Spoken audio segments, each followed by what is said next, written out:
Hello, Calypso, and hello, Mama. We are here because I really want to be Dr. Goose. And apparently the process is that I need to defend my thesis at the committee here. And the committee consists of Calypso, also known as Queen C, who rules everything in the house. And I just want to say she is the greatest kitty in the whole wide world, and I'm not just saying that because I really want her to approve my thesis, but because it's true. And then the rest of the committee is the beautiful and wonderful Mama, who really has no say whatsoever on this committee because Calypso rules everything, but she's nevertheless an important part of the committee. And again, I just want to say she is the greatest lady in the whole wide world, and of course, also my wife. So that's why we're here, because I really want to be Dr. Goose. I want to get this advanced degree. A couple of housekeeping notes before we get started. I will do a reading of my thesis, a story called Calypso and the Gooses. But a couple of housekeeping notes. No rebroadcast, description, or account of this event may be transmitted without the express written permission of Major League Baseball. No, of course, I'm just kidding. That was 50 years ago. This is the internet. We can do whatever the hell we want. So just go ahead and do whatever you want. One other note, as we get into the story, we have good friends who appear as characters, and they are from Ohio. So just keep that in mind as we get into the story.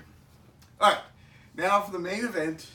My thesis is a story, Calypso and the Gooses, a bedtime story by Dr. Goose.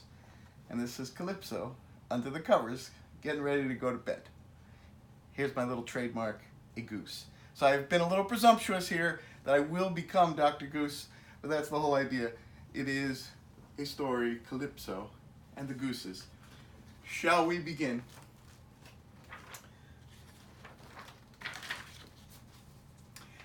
There was a cat called Calypso, who could be loud even on tiptoe. When Calypso let out a meow, everyone around looked up and said, "Wow." And this is a picture of the most wonderful and beautiful Calypso, the greatest kitty in the whole wide world.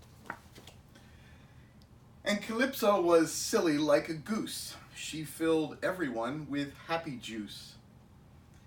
Calypso had a silly partner, the Goose Supreme. Along with Mama Goose, they made a great team.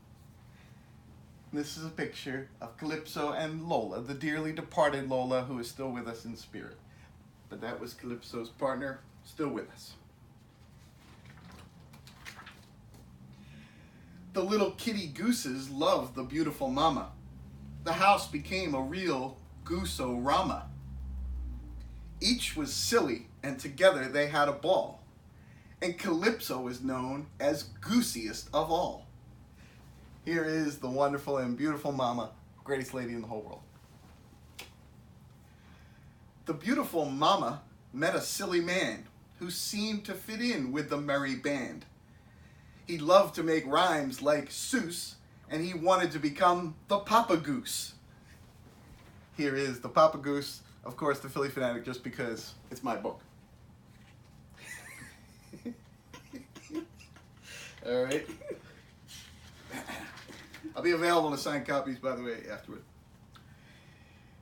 Then Calypso met a cat hater from Cincinnati, which made her realize, I have a great daddy.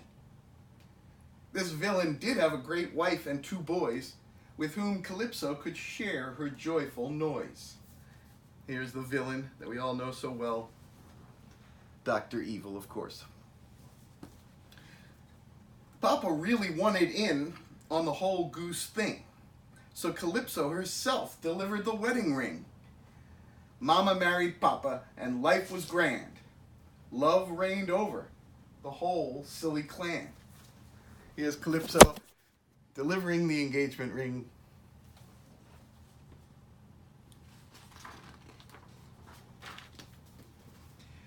Now, Papa wanted an advanced degree in what he called rhymology.